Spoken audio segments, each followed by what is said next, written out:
Welcome to Broadway Corner with Ashley Ha, where you can hear your favorite performers talk about how they got started, their careers, and everything in between.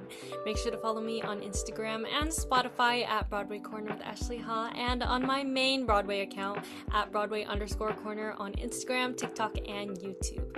Thank you so much for listening. I hope you enjoy. Hi everyone, welcome back to Broadway Corner with Ashley Ha. I'm so excited you are here because it is our first episode of 2025, so Happy New Year.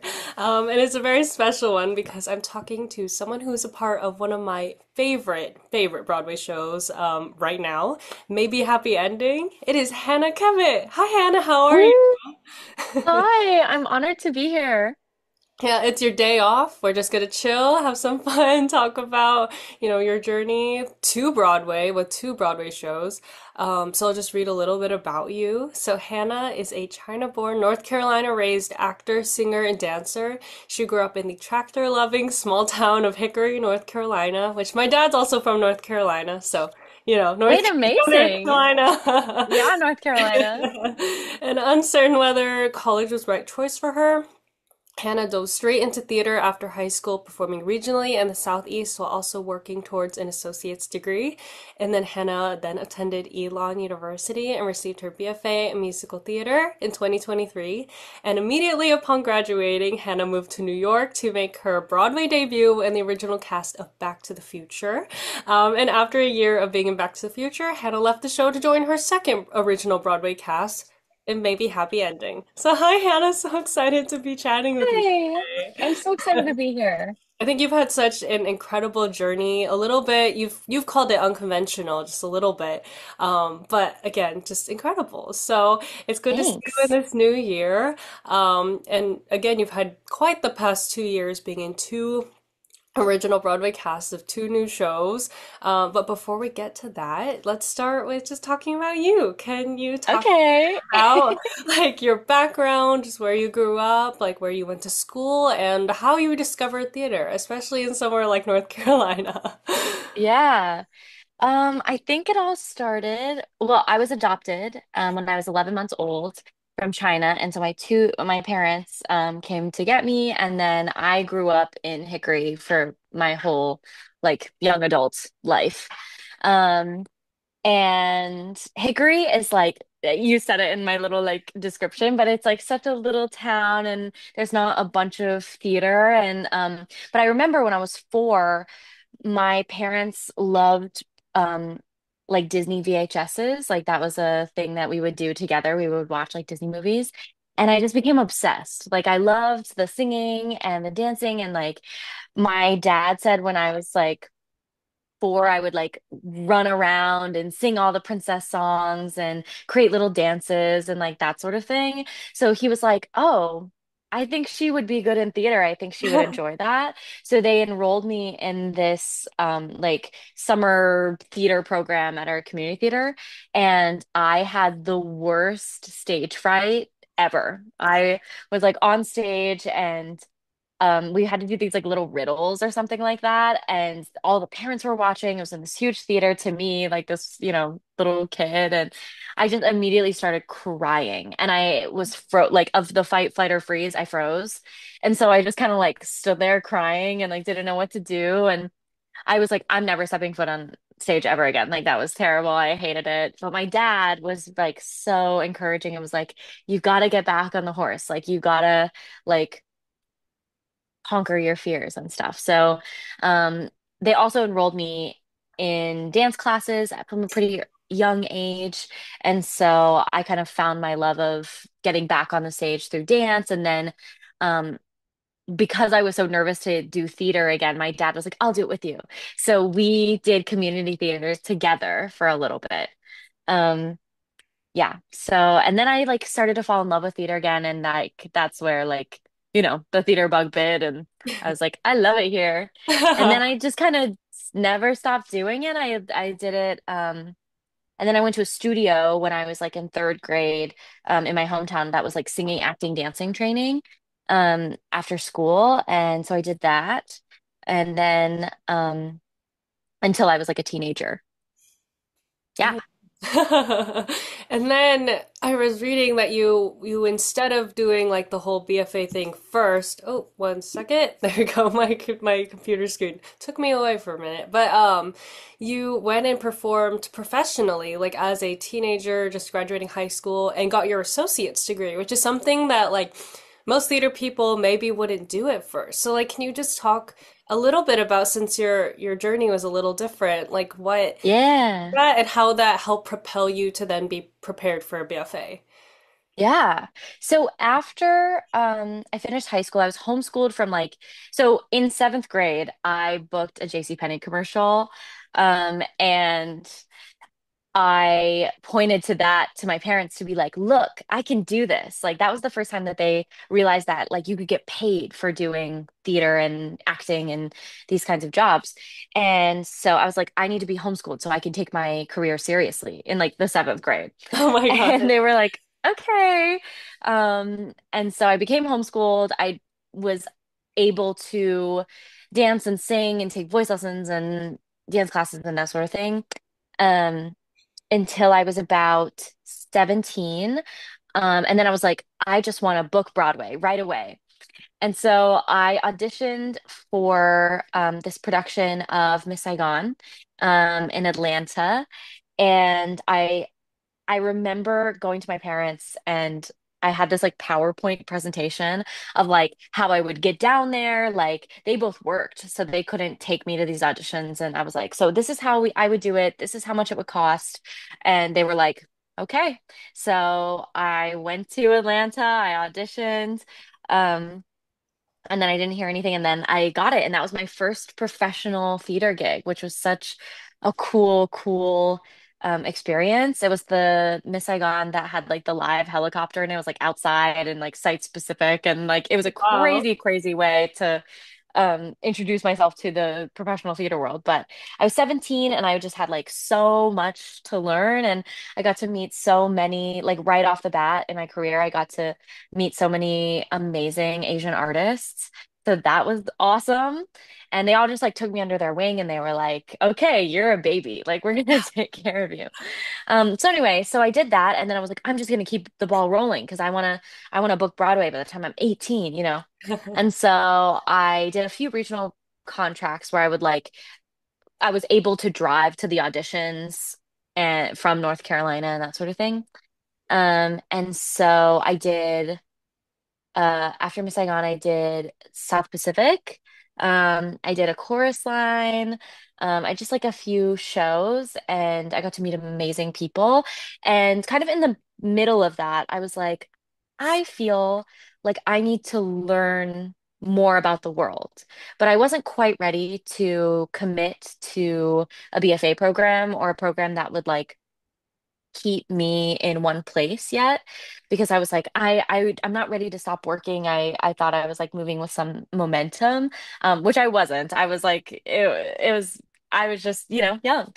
But anyway, so then I went to community college and was like, because at that point in my life I felt like I had some gaps in my knowledge where I felt like there were just things about the world that I didn't know how I felt about them or I didn't know. And then there were also gaps in my knowledge as like a performer, like singing and acting and dancing. So I was like, I want to help myself fill in those gaps if I can. So community college was really amazing because that's where I fell back in love with like learning because in high school I had totally like slacked off school wise because I was like, it doesn't matter. Like if you book Broadway, that's it. Like, you know, so but going to community college was amazing because I got to have other interests and learn for the sake of learning and do like music theory training and that sort of thing. And then from there, I had done a few contracts in between and I got like my yoga certification, that sort of thing. And then I did this production of South Pacific with Dan Calloway, My who voice you teacher. know. Yeah. He played our Emile DeBeck, and this was kind of in that like gap year thing. And I remember calling him after I finished my associates, and I was like, "Hey, I remember that you taught at the school called Elon. Like, how's that? Do you like it?" Or And he was like, yeah, I like it. Like, it's great. And he was like, are you thinking about coming? And I was like, yeah, I'm kind of torn in between whether I want to continue my training in in a brick and mortar building, like a collegiate setting, or if I want to move to New York and put together my own kind of curriculum and training while I'm trying to work. And so I was torn between those two things in my life at that point. I think it was like 18 or so. And Dan was like, hey, listen, both are valid, but if you want to come audition for Elon, do it in the fall. And I was like, okay. So I was doing a production of The Wolves at that point. And then I took some time off and I came to audition for Elon and I loved it. I loved the vibes. And the more I was like stepping into the university setting, I was like, okay, I think I could do this. And so I decided to go. I got in and I went and it was such a great decision in retrospect because I loved being able to be like, okay, I'm in North Carolina. I'm devoting this time to training. And that was about the time that COVID happened too. So it was like a great time for me to be doing something and learning. And while the theater industry was kind of on pause anyway, I was just really grateful that I got the chance to do that. And I knew that I was either going to have a college experience or not. And I'm grateful that I did. So anyway, and I got to fill in all those gaps of my knowledge in being a person and also being a performer by going to Elon. So yeah. Yeah, no, I think you did it in such, what Dan said was such a smart way of like, making sure that you had a good foundation before even going to Elon and doing all the thing. And it's like it shows that, it's not always like BFA or bust for some people. It's like sometimes, you can your other option was to like make your own journey as well. And, Elon worked out, but it's like there's so many different avenues to go down. And obviously you didn't do BFA right after, high school. And like Yeah. it turned out pretty well for you. Yeah, I'm grateful. I'm grateful for my journey. Although it feels like wild, when you're like living it and you're like, I don't know what's next and we're Yeah. just gonna see. But in hindsight, it's like, wow, that was crazy how that turned out. Very, very Yeah. grateful. Yeah, I mean, everything is meant to be how it turns out. So that was Hmm. definitely like your own journey that was, perfect for you. And as someone who's currently in a BFA program, like what is something that you think you took from Elon that has like propelled you when it comes to, being on Broadway and just continuing to audition and be a working actor? I think what I took away from Elon, what I loved about Elon's program when I went was that it was very like choose your own adventure. And so like you had, of course, your like core curriculum classes in your major and then also um any minor or anything else. And then also your like school classes, your academic courses that you had to take. But other than that, you could choose what kind of direction you wanted to take your classes. So it was like if you wanted to invest in your Shakespeare training, you could do that. If you wanted to invest in like taking more dance classes, you could do that. If you wanted to, I like dramaturged one time at school, like you could just choose how you wanted to approach your education. And it felt very like independent Mm. process where you were like, you had a meeting with your advisor and you would be like, hey, I see myself as XYZ, dancer, singer, whatever. Like, I would like to move my training in that direction. Or I feel really nervous about this part of my like performance. I would love to work on that? So I loved that part. And I think that that's something that I took away from school was just like a continuing check in with yourself because it's your own journey and everyone has their own way that they want to go about their career and it's like your career. So having that like autonomy is like really important to me. And even now, like thinking about navigating HO weeks and navigating like how Broadway works and I think I've taken that lesson with me to be like, okay, how am I doing? Where am I trying to go? And how can I help myself get there? So yeah. Yeah, no, that's great. I think it is important to really have agency over what you're doing, not just to let, what the professors or whoever is, like, going and telling you what to do. It's like it's good to, try to gauge like maybe what your strengths are, what your weaknesses are, and then just either play to them or, focus on the things that you're not confident in. So I think that's like something to take into, anywhere. Or like it's just like, Yeah. just be able to have agency and make choices that can, keep making you who you want to become. Yeah. We won't talk too much about Back to the Future because, we're here to talk about maybe happy ending a bit. And I know that was a quite a whirlwind process, you auditioning for that in your senior year at Elon. Um, Yeah. can we talk about the audition process for maybe happy ending? I mean, you were in a show already, and like, when did the audition come to you? When did it come across your radar? Like, just what was going into that like? Because I'm sure you didn't go into Back to the Future being like, I'm gonna book another show. You're like, oh, Yeah. I'm here, I'm on Broadway, and then something magical like this comes along, and you're like, oh, let's go Yeah. here. Like, I know, it's crazy. So I was doing Back to the Future. I had been doing it for about like months at that point. It was like almost a year, I think. And I most Broadway actors, from my understanding, keep auditioning because you're auditioning for workshops, you're auditioning for table reads and things. And also, when you're in a more long running show, people start auditioning for other things and other projects. And it's just like a constant thing that's happening. And that's something I didn't know because I was like, oh, when you book Broadway, you've made it and you stay there, you know? Um, but yeah, so I had been auditioning a little bit, but I was so happy at Back to the Future, and I was getting dinner with a friend of mine, and he's in casting, and he was like, "Oh, have you heard of this new show called Maybe Happy Ending?" And I was like, "No," and he was like, "You should look into it. You should ask your agents for an audition." And I was like, "Okay." And at that point, um, Darren and Helen had already been announced with the project. So he was like, you should look into seeing if they need a cover. So I was like, okay. So I went home, I like Googled maybe happy ending, and I was like, whoa, this looks amazing. I had seen like some of the promos from the Atlanta out of town, and I did a little more research and realized that it was a production in Korea. And I was like, okay, this looks great. And it had already been announced that I was going to Broadway with Helen and Darren. So I was like, okay, this looks awesome. So I reached out to my agents and I was like, hi, I've heard about this new show, was wondering if they were looking for any coverage at all. And they were like, okay, let's get you an audition. So they sent me an audition, and um they sent me along with the normal, like, these are the scenes we want you to do, this is the song we want you to do. They sent me the script as it was at that point.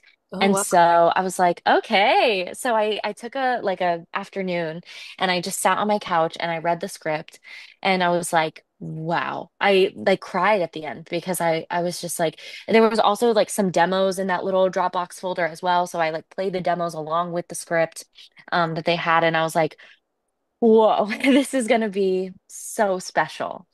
And it just felt like magic when I was reading it, and something that I had not experienced before. And I was like, okay, I really want this. And so I filmed my self-tape, um, and it was like a song from the show, and and then I think a couple scenes maybe, and I sent that self-tape off to my agents. And that was probably in July. No, I sent it off in June. And then in July, I hadn't heard anything. And I was like, ah, dang, like I really like loved that and like felt really connected to the piece. But we had performed, Back to the Future was doing a performance at Broadway in Bryant Park in July. And I that was really cool because the I got to step into my understudy track that day for Jennifer, and JJ Neiman got to step into his understudy track as Marty, and we got to sing together, and we both went to Elon, so it was really cool. Oh. Anyway, so right after that, I'm headed back to the theater, and I get a call from my agent about something completely different. And then I was like, hey, could you just like check in on maybe happy ending? Like, I'm sure they've moved on by now. I'm sure they've cast someone, but like, I felt really good about that. And I'm just curious, like, if there was any feedback. And they were like, great.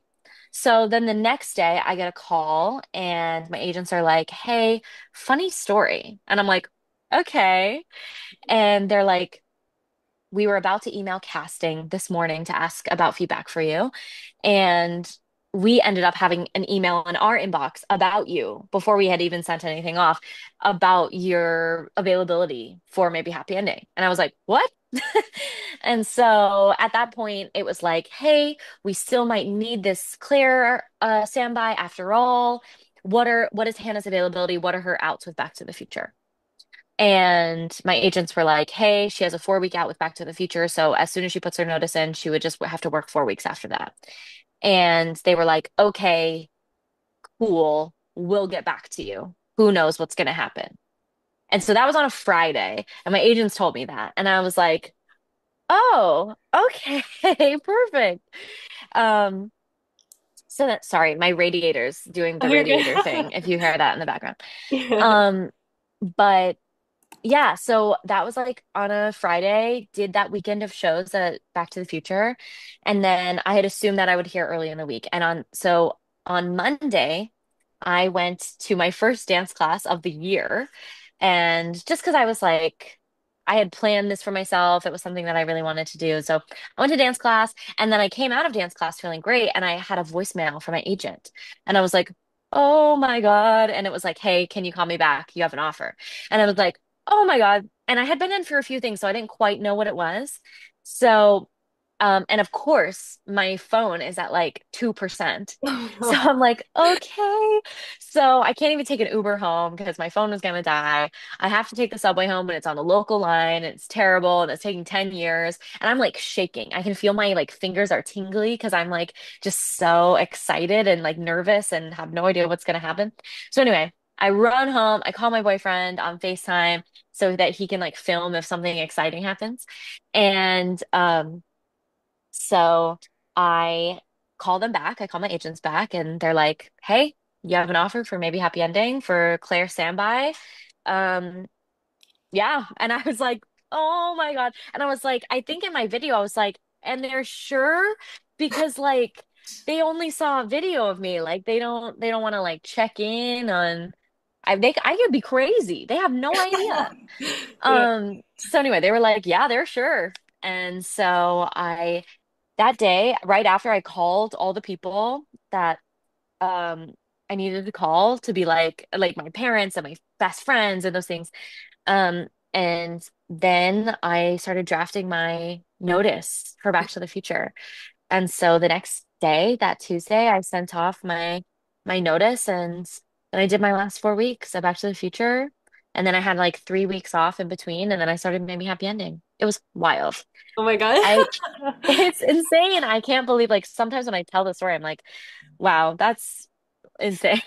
Yes. No, just the fact that that happened all in like maybe a month or so, and the fact that I think Chris said that they only saw a video of him as well. Like they were very confident, it seems like, with their casting of understudy or the standbys. I'm like, that's a lot of faith into some self tapes. Like they have no idea what you're like in real life. But I I think know. It's a lot of trust that they put in us. yes, and obviously they were right. So, there's Thank- literally no worries there because it all worked out perfectly.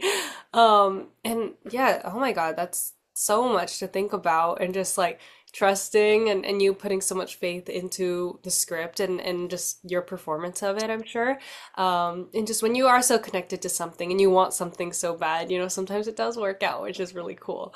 And like, Yeah. dude, what was like the first thing you did when you got it, besides like calling everybody and drafting your notice? Like, was there a treat or something that you did for yourself? It was the most overwhelming, like feeling because also I was alone. Like my roommate was out of town and my boyfriend was out of town. And so I was just like sitting in my apartment alone, being like, I feel like I should do something. Like I feel like and so I called my dressing room girls at Back to the Future. It was like me and three other girls in this dressing room. And I got so, so close with them. Like they are like sisters to me.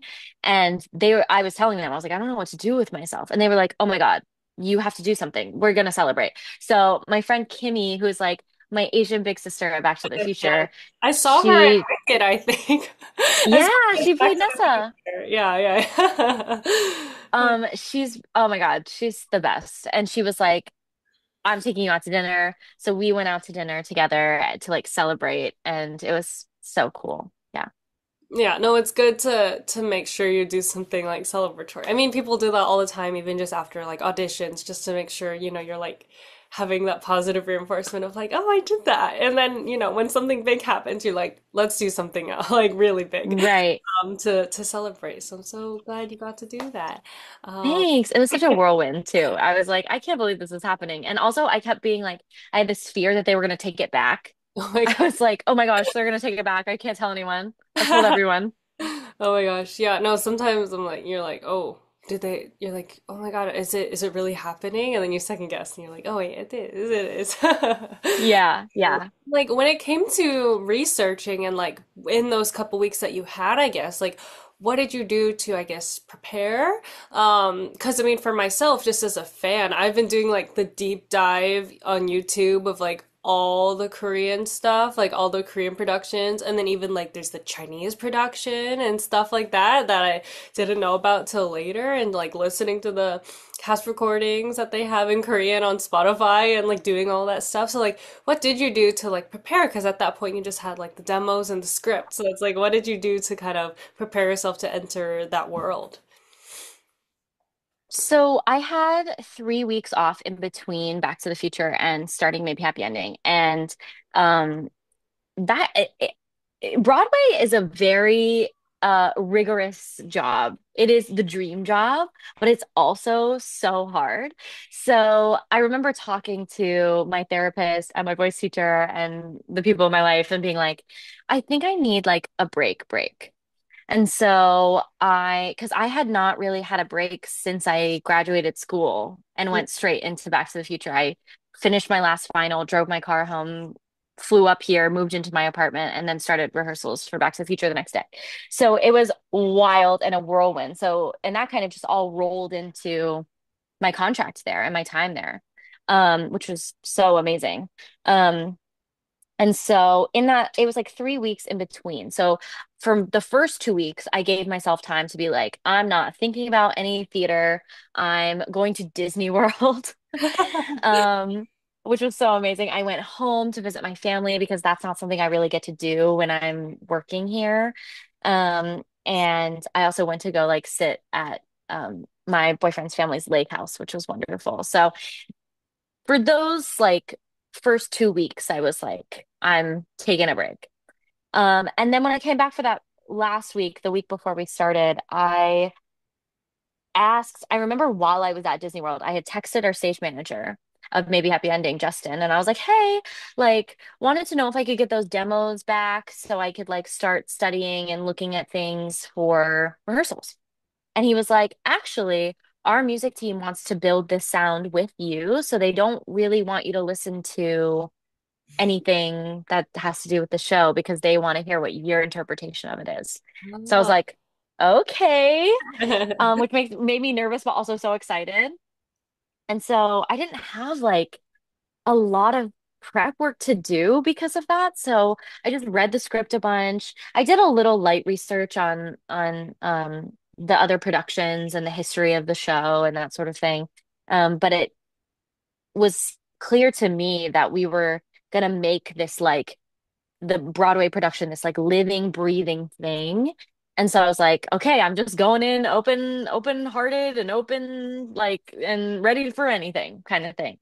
Um, I've also never been a standby before, so I was like ready to learn how to do that too. So yeah, once we started rehearsals, I had like read the scripts, but I hadn't done a lot of deep dive, and I was just ready to get started. And then once we started, started to become more clear of what they wanted and their vision of what our rehearsal process was going to look like, hmm you know. Yeah, So that's yeah. that's so special that they were like, let's build this from, the ground up and figure out what it means to you instead of doing something that was already done before. Because obviously Yeah. that's not interesting for anybody to see, and they want to see your original interpretation.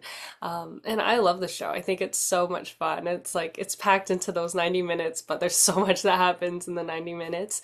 And so, do you have like a favorite moment and maybe happy ending? You haven't officially gone on yet, but you've had a couple like put-ins and things to, get the feel for what it's like to really do the show. And so, do you have a favorite moment in the show? I think my favorite moment to watch is I got to watch the show a lot during previews. Like as an offstage cover. Most of my job is to just watch and be able to like process and like save all of the changes that we've done. And so I got to watch a lot during previews. My favorite part to watch with an audience is, without spoilers, is the end scene. Because there's a little bit of like a surprise for the audience and like getting to hear those reactions in real time, especially for something that has an original IP, that's like an original musical, like because no one knew what to expect. So those first few preview audiences were just like shocked and like dropped in and were listening to every word. It was just such a cool experience to sit in the audience for that part. And then my favorite part to do throughout rehearsals and our put-ins and things like that is um, when they arrive on the ferry, when Claire and Oliver arrive to Jeju, and they're on the like ferry platform, and they look at each other and they like sing the words like, "Did you imagine we'd ever make it this far?" And when I've done it both with Chris, who understudies Oliver, and with Steven, who understudies Oliver, for both put-ins, it's just is like such an amazing checkpoint in the show. And you like look at this person that you've done like the whole show thus far with and are about to finish out the show with, and you're like, okay, we're doing it. It's like a great check-in moment, and it feels so like epic the way that the music was written as well. So anyway, I think that's my favorite part to do. Mm-hmm. Yeah, no, that's such a good one. I love the way that they, have all these different moments for you guys to like, because it is really mostly just the two of you the whole time. Yeah. A couple like, some added stuff, but it's like you're just there with the whole show. Yeah. Do you have a favorite song in the show? Maybe one that Claire sings or one that she doesn't sing? I think How Not to Be Alone is like the most gorgeous song in the show. And especially how Helen J. Shen does it is just like so beautiful and um like it's such a pivotal point in the show for Claire.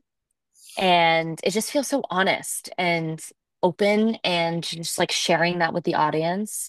And of course, like the song and the lyrics and the music are beautiful. So anyway, I think that's my favorite. Yeah, that's become one of Do my you favorite. have a favorite? I don't.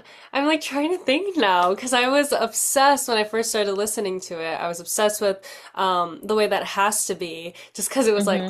so jumpy and fun. And then, listening to seeing it on stage and then, doing my research online and seeing what people have posted of the Broadway versions. I was like, this is such Yeah. incredible music, and I can't wait for the cast recording coming out soon.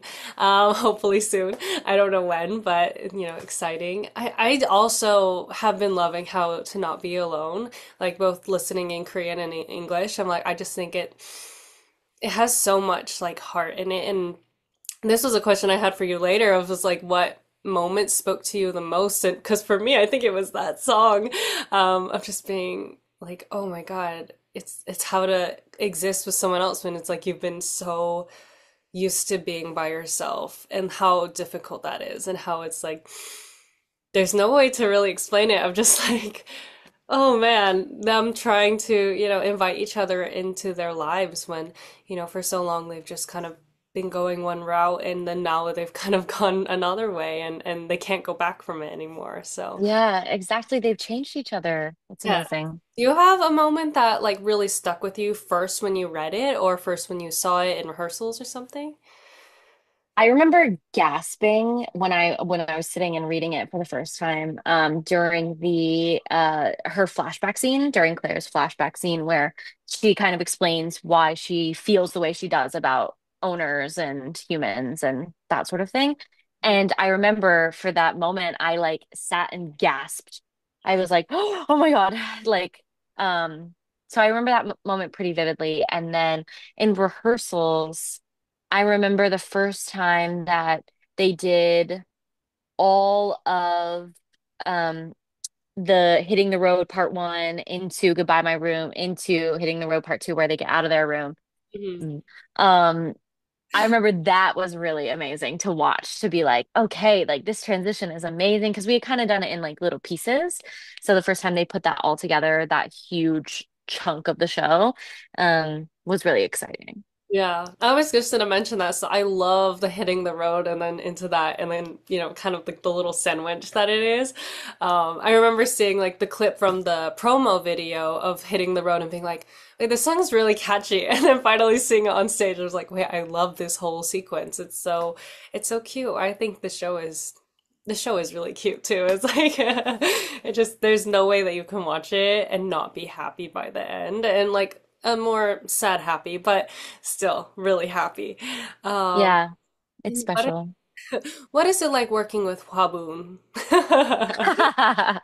Um, I don't know. I haven't quite made up my mind about Hwaboon because also I think we're making up presently because during the our first put in, Steven was playing Oliver, I was playing Claire, and there's like a carry-in moment like right when Claire is introduced and my leg like brushed Hwaboon as like Steven was carrying me and Hwaboon like tipped over like this and like fell on the ground and we had to hold for the put in and like have like a props person come out and like check Hwaboon and make sure like all was well. So anyway, I think we're presently like making up for that with our relationship. That was tough a little bit, but I think we're on the mend. Okay, good to know, good to know. I was like, Yeah. Food has just, been called a diva, been called a nepo baby. There's been so much said about Hwaboon. And so I'm like, I think it's just very important to make sure we know what's going on with Exactly. And as an actor, like, how did you approach Claire's movement? Because she is more like human-like than Oliver and a little more advanced, but she is obviously still a robot. So it's like, was there like a thing that you did when it regards to just movement or testing it out and just seeing what the differences could be rather than Hannah and then Claire, what that kind of thing is. Did you have a process for that? I think it was a combination of watching Helen do it, seeing where she was coming from, seeing what Michael's vision was for what Claire was supposed to move like, and then figuring it out on my body. I come from a dance background predominantly, and so I started with a pretty like rigid, like this is how a robot would move in my body, I think. And then like smoothing it out is because the Model Fives have a more complex and like nuanced way of operating. Um, Will and Hugh, our writers, were also like pretty adamant with like the style of the singing and the way that she moves and the way that she speaks and has sarcasm and things like that. That she's just a more advanced model. So anyway, just starting from like really like zero of like this is like super rigid to like trying to find where that flow is for her. Um, yeah, and so I'm still playing with it. I don't quite Yeah. know yet, but yeah. Yeah. No, like I totally wish I could see like everyone do, all their understudy tracks and standby tracks and things like that just to see like all the differences because they are so nuanced and even just going to see the show again and like observing how Darren and Helen do it is like there is such specificity I think in both of their performances. And as robots, you're like this is kind of cool just to see, people and actors, go into that and I know there's like always a process for that kind of thing, so it's really cool just to hear about. And what do you hope audiences learn from maybe Happy Ending? I listened to Chris's episode of this and he had such a good answer, but I don't want to steal his answer, so I'm gonna think of a different one.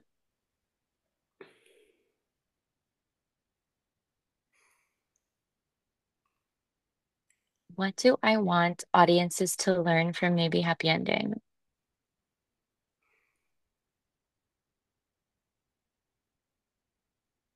I think that I want them to take away that we need each other.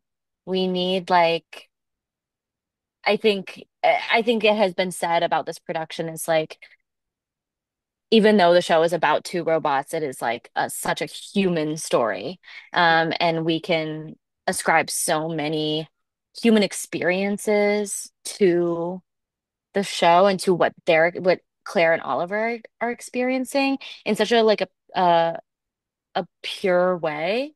And it feels like this show makes me feel like these really hard concepts like grief and love and loss, but presented to you in the way that a Pixar film makes you feel, where it's like still like digestible and not like despair. It's more about like so I think I want our audiences to take away that there is hope and that we find that in one another. Mhm. Yeah. It's perfect. I love it. I think, yeah, like everything that you said, the show is like the Pixar for Broadway right now. Yeah. And I think everyone who likes that feeling when you watch a Pixar movie should go see the show. Of just like, yeah, it's heartfelt, it's gut-wrenching at times, and you're just like, oh my goodness, watching it. But it's we do need each other as people and as like to have this connection. And these robots, if they can find it, so can we. Um, Exactly. and so it's like it's just the hope. It's a hope story, I think, of just Yeah. for the future, and then maybe the hope for the next time that you don't just close yourself off. That there's always and more opportunity to connect with each other. And how Yeah. did it feel for you to be in a room full of Asian creatives doing the show? Because that is So something. special. That is something I have yet to experience, but something that I'm striving for in every sense, like, of the future, just hoping for. So what was that like for you? It's so special. Like every time I have been fortunate to be in a couple shows with a predominantly Asian cast. And I have done a bunch of shows that haven't been, but every time that it's like an Asian cast, it feels like fam, like immediately, which is a really, really special feeling. Um, but also, I think what's so exciting to me about this show is that. Um, it isn't being like marketed as like this Asian show. It's like this is just a show about these robots and it happens to take place in Korea, so we happen to have Asian actors. But that's it's like normal, which I think is something that's like a huge step for Broadway and a huge step for where we are. I did this project in college. About specifically women of color in theater. And my friend Kelly did it, and we were talking about a lot about how we were moving from, or the goal was to move from the celebration phase to the normalization phase of like celebrating the first Asian person to play a superhero, the first Asian person to play a da da da da da, or win an Oscar or whatever. And now I think what's so exciting to me is that I am in real time getting to experience us moving into the normalization phase, which is the most fulfilling thing for me as an Asian American actress. Yes, no, I love that. And what you said about how this isn't marketed as like an Asian show. Like in none of the sense it was like this is Asian people doing an Asian production, whatever.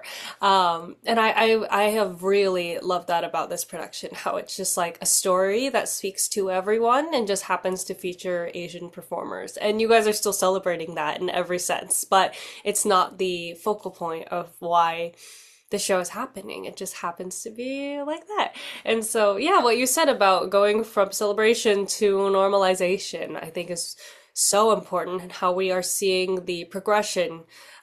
There's still a bit a way to go, but at least there's something Yeah, always. have, at least there are some things that have been going straight, more into normalization. We saw with like even just the Wicked movie and how Asian people were in that, or just things like that, and how, we're not just like the token anymore. We don't have to be just the only person. It's like we can be multifaceted and be very layered because there's more than one Asian person on stage, which I think is the most important thing, so that it's not just the only focus anymore. Um, Yeah, like when I talked to Helen about this a lot, is like I didn't really grow up having a dream role. And to me, like I was telling Helen, I was like, if I was a little girl, like if I was a little Asian girl watching this show, this would be my dream role. And it feels so, so special to be able to work on something like that. mhm. Yeah, I mean, I do have to say it's one of my dream roles now. So Oh my crossing God, that's so happen. exciting. It'll happen someday. I think I told you when we met in New York about this, how even just like the way that she sings, I'm like, oh, this is something that's like what I do. Normally it's not like I'm not a crazy, crazy belter by any means, like with most of the stuff that's on Broadway, but it's like it's a very sweet and like comforting score. It's not like too much in any way, and it fits like, more with my voice type and what I always think of when I would want like an absolute dream role, and just the layers that she is really able to, have in a character. It's like it's everything that anyone would really ever want. So it's like, of Yeah. course it's going to be a role that I think, I've had like dream roles, but this is maybe one that I don't feel like I'm like forcing myself into. It's like, oh, that's perfect. Hmm. It would be great. Right. Um, I felt very similarly. I felt like when I read the script, I was like, I can do this. And which is crazy because in my time at college, I felt like I never wanted to be singing a solo. I never wanted to act by myself.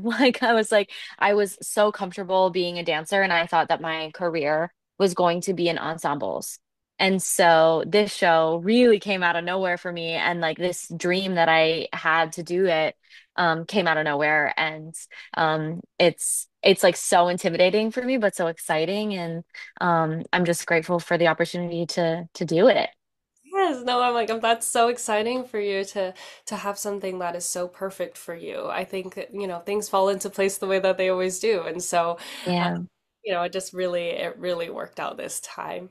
And what does representation mean to you when it comes to, I guess, just being Asian in the theater space? It's not something that we, I guess, strive to be like the first or whatever, but it happens sometimes. And, just what does representation mean to you?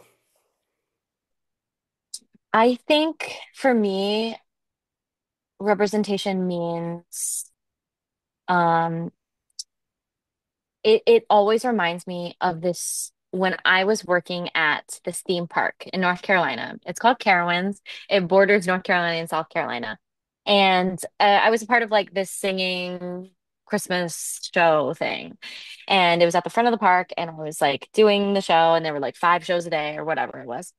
And afterwards, this little girl came up to me, this little Asian girl, and she was like, her and her mom came up, and her mom was like, the whole time, her daughter was like, that's me, like pointing to me. And it has stuck with me for the rest of my career because um, getting to look at a stage and being like, oh, I could do this, um, is something that I personally really strive for in my career goals, to play roles that like in Back to the Future, I thought it was a huge deal that I booked the show because it wasn't because I was Asian.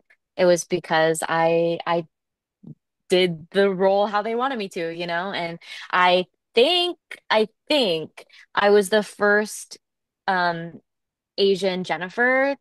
And I got to rehearse with Daryl Tofa. And so we got to like our put in was like Asian Marty, Asian Jennifer. Like that was really cool. So like anytime those things happen, it just feels like really, really special. Um, because of that little girl, because I was the little girl. I used to watch like Lea Salonga's audition for Miss Saigon like over and over and over again because I was like, this means that I could do this. Mm-hmm. And like that your dream feeling like a reality is something that I think is really, really important for young actors. Yeah. Yes. No, that's so beautiful. And the fact that that happened at a theme park, Yeah. that's really cute. And just that, we know what it's like to be the little girl wanting to maybe, figure out what the reality is like. But then when people get to see someone like you on a stage or like Helen, they're like, oh, I can do it. It's a reality. It's not like, oh, how is this gonna happen? It's like, no, it's right there in front of me. There's a possibility. And so I think that's what you and the rest of the cast are really giving to people who are watching. And I'm sure so many little kids are seeing the show and just being so inspired by you guys because it is doing so much for representation right now on Broadway. I think like the past few shows that have been featuring Asian performers have been the celebration phase, and now it's the again normalization. So I love that for you and for everybody involved with maybe happy ending of just Yeah, it's cool. the really positive impact that you guys are making. So thank you. Thank you. And as one of the people who is impacted by that, I'm like, just thank you. It's been such a wonderful journey to follow everyone and get to see it go from like the rehearsal room to the stage of like, oh, but this is such a cool show. I've like been telling everybody about it. Truly, truly everybody. Thank you. And Appreciate you. oh, of course. And what is your advice for those little kids who would want to pursue performing and just anyone who's like, oh, I like Broadway. Maybe this could be for me.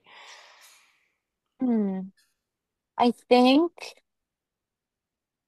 my advice would be similar to what I talked about in like the university setting, like figure out how you tick. I think that's been like such a big life lesson for me recently is like figure out how you need to warm up, how you need to like I know that like I have to schedule in friend time in a week because I otherwise I will go crazy. Like I am not the kind of person that can just train and do my job and like I have to have like friend time to fill my cup.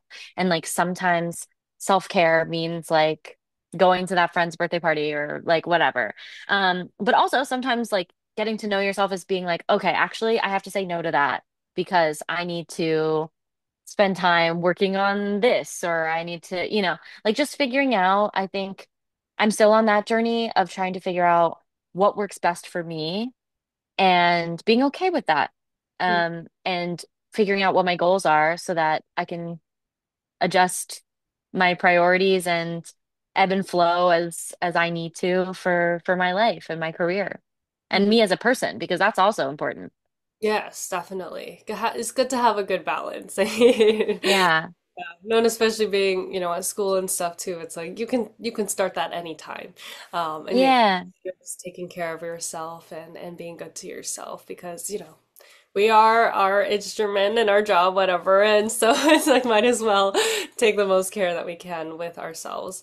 Um, Yeah. how can everyone listening like find you online or just continue to support you? Anything else that you have going on? Like just whatever you want, you can plug whatever you want right now. Oh my God.